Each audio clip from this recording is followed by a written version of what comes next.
ओम नमः शिवाय, जय श्री महाकाल। देखिए, रविवार का विशेष दिन आ गया है और ये दिन समर्पित होता है भगवान सूर्य नारायण देव को। तो गुरुजी ने कहा है कि आज के इस उपाय में आपको इस प्रकार से एक लौंग का जोड़ा लेना है और विशेष तरीके से उसको शिवलिंग पे ऊपर रख देना है। उसके बाद जीवन में चमत्कार होगा। और गुरुजी ने कहा है कि मात्र 7 दिन में आपकी कैसे भी कामना है, इच्छा है ना, वो पूर्ण होने लगेगी। तो समस्या के समाप्ति के लिए, कामना पूर्ति के लिए गुरुजी ने अचूक उपाय बताया है। कैसे करना है वो बताएंगे। उसके पहले इस वीडियो को लाइक कर दें, चैनल पर नए हो सब्सक्राइब कर दें और कम से कम 3 लोगों के साथ इस वीडियो को जरूर शेयर करें। व्हाट्सएप पर उन लोगों की मदद करें, भगवान भोलेनाथ आपकी मदद करेंगे। तो जानते हैं गुरुजी द्वारा बताया गया पहला उपाय। विशेषकर ये उपाय क्यों करना है। देखिए, अगर आपको ऐसा लगता है कि आपके जीवन में परेशानियां चल रही है, ठीक है, कर्ज चल रहे हैं, धन से जुड़ी समस्या आपके जीवन में आ रही है, आपके जो कार्य हैं वो पूर्ण नहीं हो पा रहे हैं, कार्य में मन नहीं लग पा रहा है, ठीक है, व्यापार अच्छे से नहीं चल रहा है, जीवन में कुछ न कुछ बाधाएं परेशानी आई जा रही है, तो ऐसी कौन सी भी समस्या है ना, तो फिर ये उपाय करने से नहीं चुकना है। इस वाले उपाय के लिए जो सबसे पहले सामग्री आपको चाहिए वो है लौंग। मतलब कितने लौंग लेने हैं, तो आपको एक लौंग का जोड़ा लेना है। कि नहीं मतलब है कि आपको इस प्रकार से 2 लौंग लेने हैं और दोनों में फूल होना चाहिए, क्योंकि गुरुजी कहते हैं कि अगर ये फूल नहीं होंगे तो ये खंडित लौंग कहलाएंगे। इसी के साथ जो अगली सामग्री है वो है चंदन। कौन सा चंदन, तो आपको इस वाले उपाय के लिए 1 चम्मच लाल चंदन ले लेना है। साथ ही साथ आपको इस प्रकार से एक दीपक लेना है। दीपक आप चाहो तो मिट्टी का ले लीजिएगा या आप आटे के दीपक भी बना सकते हो। पर अब आप जब आटे के दीपक बनाओ तो न तो उसमें आपको नमक डालना है और न ही हल्दी, तो प्योर आटे का दीपक बना लीजिएगा। इस दीपक के अंदर जलाने के लिए आपको घी ले लेना है और जो बत्ती होगी वो होगी गोल बत्ती। और आखिरी में जो सामग्री लेनी है वो है तांबे का लोटा। तांबे का लोटा लेकर उसमें आपको अपने घर से, अपने किचन से शुद्ध जल भर लेना है और फिर इन बताई गई सभी सामग्री को लेकर शिव मंदिर चले जाना है। सुबह करना चाहो तो ये उपाय सुबह कर लीजिएगा या इस उपाय को शाम को भी कर सकते हो। और शिव मंदिर के अंदर जाने से पहले, क्या बोला हमने, शिव मंदिर के अंदर जाने से पहले आपके पास जो एक गोलबत्ती का दीपक है ना, उससे हमें उपाय कर लेना है। तो इस दीपक को उठाना है और शिव मंदिर की जो दहलीज होती है, चौखट होती है, वहां पर उस दीपक को रख देना है। अपना नाम और गोत्र का उच्चारण करते हुए और भगवान भोलेनाथ का स्मरण करते हुए इस दीपक को यहाँ पर आपको प्रज्वलित कर देना है, जला देना है। उसके बाद आपको शिव मंदिर के अंदर चले जाना है। मंदिर में पहुंचकर जो भी पूजन पाठ करनी है वो कर लीजिएगा। फिर आपका चेहरा उत्तर दिशा की तरफ होना चाहिए। देखिए, इस वाले उपाय में सबसे पहले करना क्या है, आपके पास जो तांबे का लोटा है ना, उस तांबे के लोटे को उठाना है और धीरे धीरे कर कर आधा जल का लोटा, कितना, आधा जल का लोटा आपको शिवलिंग के ऊपर समर्पित कर देना है। ओम नमः शिवाय श्री शिव नमस्तुभ्यम मंत्र का स्मरण करते हुए, ठीक है। और बाकी जो आधा जल है उसको आपको रख लेना है, जोड़े हैं। उसके बाद आपके पास जो एक लौंग का जोड़ा है उसको उठाना है और आपके जीवन में जो भी दुख परेशानी समस्या चल रही है, बाधा चल रही है, कर्ज बढ़ते जा रहे हैं, बिजनेस नहीं चल रहा, तो ऐसी कौन सी भी समस्या है ना, उसके लिए प्रार्थना करते हुए उन दोनों लोगों को आपको शिवलिंग के ऊपर समर्पित कर देना है। ओम नमः शिवाय श्री शिव नमस्तुभ्यम मंत्र का स्मरण करते हुए, ठीक है। लोग समर्पित कर दिए। उसके बाद आपको शिवलिंग के पास बैठकर अपना नाम और गोत्र का उच्चारण करते हुए आपके जीवन की सारी समस्या और बाधा खत्म हो जाए और कामना पूर्ण हो जाए, ऐसी विशेष प्रार्थना करते हुए आपको ये उपाय कर लेना है। और जब आप अपने घर पर जा रहे हो उसके पहले क्या करिएगा कि 2 लौंग जो आपने शिवलिंग के ऊपर समर्पित करे थे ना, उन दोनों लौंग को उठा लेना है और आपके पास जो जल का लोटा है जिसमें आपने आधा जल बचाया था, उस जल के लोटे में दोनों लौंग को डाल देना है। इसी प्रकार से आपके पास जो 1 चम्मच लाल चंदन है उसको उठाना है और उसको भी आपको जल के लोटे में मिला लेना है। और फिर मात्र जल का लोटा लेकर आपको चले जाना है अपने घर के आसपास जहाँ पर भी बेलपत्र का पेड़ है ना, वहाँ कब जाना है। विशेषकर इस उपाय को आपको प्रदोष काल शाम के समय करना है। तो बेलपत्र के पेड़ के नीचे चले जाना और आपके पास जो तांबे का लोटा है जिसमें सामग्री आपने डाली थी, उस तांबे के लोटे को उठाना है और धीरे धीरे कर तांबे के लोटे से बेलपत्र के पेड़ के नीचे जल समर्पित कर देना है। ओम नमः शिवाय श्री शिव नमस्तुभ्यम मंत्रों का स्मरण करते हुए, और वहां पर आपकी जो भी कामना है, इच्छा है, या जीवन में जो भी दुख परेशानी समस्या है जिसके कारण आप बहुत ज्यादा चिंतित हो, तो वो समस्या यहाँ पर आपको एक बार और कह देनी है। तो गुरुजी द्वारा बताया गया पहला वाला विशेष उपाय है, कर जरूर देखिएगा।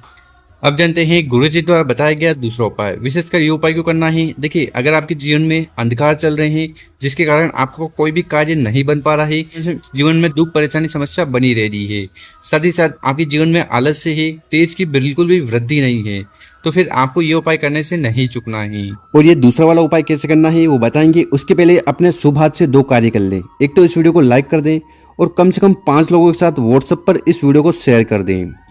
इस वाले उपाय में क्या क्या सामग्री की जरूरत है वो देख लीजिए। सबसे पहले आपको इस प्रकार से गुड़ के 1-2 टुकड़े ले लेने हैं।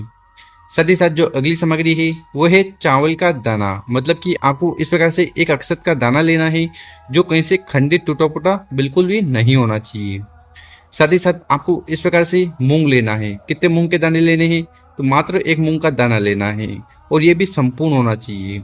साथ ही साथ जो अगली सामग्री आपको लेनी है वो है तांबे का लोटा। तो तांबे का लोटा लेकर उसमें आपको अपने घर से, अपने किचन से शुद्ध जल भर लेना और फिर इन सामग्री को लेकर शिव मंदिर चले जाना है। सुबह करना चाहो तो सुबह या शाम को इस उपाय को कर लीजिएगा।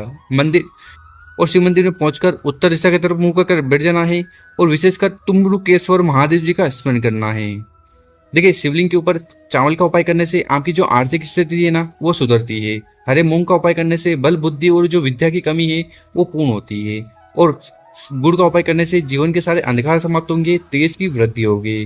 तो इस उपाय में आपको करना क्या है कि आपके पास 3 सामग्री है, तीनों सामग्री को उठाना है और वो जो जल का लोटा है ना वो जल के लोटे में डाल देना है। उसके बाद उस जल के लोटे को उठाना है और धीरे धीरे कर पूरा जल शिवलिंग के ऊपर उड़ेल देना है, समर्पित कर देना है। ओम नमः शिवाय श्री नमस्तुभ्यम मंत्र का स्मरण करते हुए उसके बाद आपको शिवलिंग के पास बैठकर अपना नाम और गोत्र का उच्चारण करते हुए तुम्रुकेश्वर महादेव जी से प्रार्थना करना है कि हे महादेव जी, मेरे जीवन में जो भी अंधकार चल रहे हैं, दुख चल रहे हैं, परेशान चल रहे हैं, उन्हें समाप्त करें और जीवन में तेज की वृद्धि करें। देखिए गुरु जी क्या कहते हैं कि अगर आप शिवलिंग के ऊपर गुड़ वाला जल समर्पित करते हो ना तो इससे आपके जीवन में तेज की वृद्धि होती है और समस्या और जो भी परेशानी है वो समाप्त होने लगती है। तो इस प्रकार से आपको विशेषकर दूसरा उपाय जरूर करना है। अब जानते हैं गुरु जी द्वारा बताया गया तीसरा उपाय। विशेषकर इस उपाय करने के बाद कामना पूर्ण होगी। साथ ही साथ अगर आप इस बात को लेकर दुखी परेशान हो, अगर आपके घर में ऐसे कोई व्यक्ति है जो बहुत ज्यादा चिंता करता है, डिप्रेशन में चला गया है, ठीक है, या अवसाद उसके जीवन में चल रहे हैं, तो ऐसे में ये उपाय करने से नहीं चुकना है। अब इस वाले उपाय में क्या क्या सामग्री की जरूरत है? सबसे पहले आपको इस प्रकार से एक प्यारा सा बेलपत्र ले लेना है और वो बेलपत्र कहीं से खंडित टूटा फूटा नहीं होना चाहिए। साथ ही साथ आपको इस प्रकार से फिर से चावल के दाने लेने हैं। कितने चावल के दाने? तो यहाँ पर आप 1 दाना, 3 दाना, 5 दाना अक्षत के दाने ले लीजिएगा। साथ ही साथ आपको इस प्रकार से शहद ले लेना है। कितना शहद? देखिए, मात्र 1 चम्मच शहद आपको इस वाले उपाय के लिए ले लेना है। और आखिरी में जो सामग्री है वो है तांबे का लोटा। तांबे का लोटा लेकर उसमें आपको अपने घर से, अपने किचन से शुद्ध जल भर लेना है। देखिए, गुरुजी अपनी कथा में हर बार कहते हैं कि अगर आप अपने घर से जल लेकर शिवलिंग को जाकर उड़ेलते हो ना तो इससे आपके घर के तीनों दोष समाप्त होते हैं, काल सर्प दोष, वास्तु दोष और पितृ दोष। देखिए, बहुत बार क्या होता है कि किसी कारणवश हम घर से जल नहीं ले जा पाते और शिव मंदिर चले जाते हैं। तो अगर ऐसी कोई परिस्थिति बनी है तो आपको क्या करना है, मंदिर से जल आपको ले लेना है और मंदिर से जल लो ना तो आपको दान पात्र में 1-2 रुपया जरूर समर्पित करना चाहिए। और फिर आगे जो भी सामग्री बताई है उनको लेकर महादेव जी के मंदिर चले जाना है। सुबह शाम इस उपाय को आप कर सकते हो। मंदिर में पहुंचकर जो भी पूजन पाठ वगैरह करनी है वो कर लीजिएगा। फिर आपका चेहरा उत्तर दिशा की तरफ होना चाहिए और विशेषकर फिर आपको ये सूर्येश्वर महादेव जी वाला उपाय जरूर करना है। देखिए, शिवलिंग के ऊपर शहद का उपाय करने से घर में सुख शांति समृद्धि आती है और जो दुर्भाग्य है दूर होता है। बेलपत्र का उपाय करने से कामना पूर्ण होती है। चावल के दाने का उपाय करने से आर्थिक स्थिति सुधरती है। माता लक्ष्मी का आपके घर में वास होता है। तो इस उपाय में सबसे पहले करना क्या है कि आपके पास जो तांबे का लोटा है ना उस तांबे के लोटे को उठाना है और धीरे धीरे कर पूरा जल मात्र शिवलिंग के ऊपर समर्पित कर देना है। ओम नमः शिवाय श्री नमस्तुभ्यम मंत्रों का स्मरण करते हुए जल समर्पित कर दिया। उसके बाद क्या करिएगा कि आपके पास जो शहद है ना उस शहद को उठाना है और बेलपत्र की जो बड़ी पत्ती है, जो शिव जी का रूप है, उस बेलपत्र की बड़ी पत्ती पर आपको शहद लगा देना है। कौन सी साइड? तो चिकनी साइड आपको शहद लगाना है, ठीक। उसके बाद क्या करिएगा कि आपके पास जो एक चावल का दाना है ना उसको उठाना है और जहां पर आपने शहद लगाया है उस शहद वाली जगह पर चावल के दाने को रख देना है। तो वो चावल का दाना बेलपत्र पर चिपक जाएगा, ठीक। उसके बाद उस बेलपत्र को उठाना है और आपकी जो भी दिल की बात है, कामना है, इच्छा है, साथ ही साथ जो भी समस्या है उसका स्मरण करते हुए उस बेलपत्र को शिवलिंग के ऊपर उल्टा समर्पित कर देना है। बेलपत्र की जो डंडी है वो जलाधिक की तरफ होगी, बड़ी पत्ती आपकी तरफ होगी और जो चिकनी साइड है वो शिवलिंग से स्पर्श होने चाहिए, ठीक है। इस प्रकार से सामग्री समर्पित करने के बाद आपको शिवलिंग के पास बैठकर अपना नाम और गोत्र का उच्चारण करते हुए सुरेश्वर महादेव जी से प्रार्थना कर लेना है कि आपके घर में ऐसा कोई व्यक्ति है या आपका बच्चा है जो बहुत ज्यादा चिंता करता है, डिप्रेशन में रहता है, उसके जीवन में कुछ भी अच्छा नहीं चल रहा है, कुछ न कुछ परेशानी समस्या उसके माथे लगी रहती है, तो वो सारी झंझट समाप्त हो जाए उसके लिए विशेषकर आपको तीसरा उपाय जरूर करना है।